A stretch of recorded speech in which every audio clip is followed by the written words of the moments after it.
It was his home for the last 30 years, but Mr. Mwelomwa's house is now a few bits of metal surrounded by water.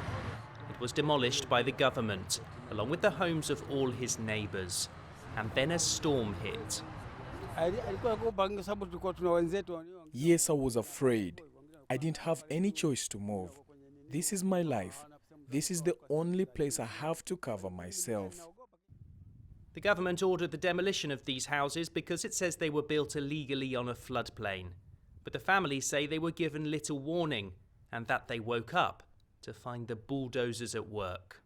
Where there was once a community, there is now just rubble, and all around me are the bits of people's lives, a piece of homework there, parts of roofs and clothes. And if this was dangerous before, it will be even more so now for the people who decide to stay, because not only is there no shelter, but the rainy season is coming.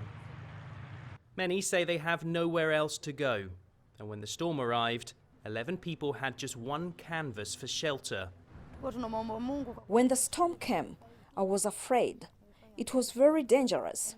I started to cry. I felt like this is the end of the world. But the country's Environment Agency insists the houses were blocking off the flow of a river and were putting lives at risk.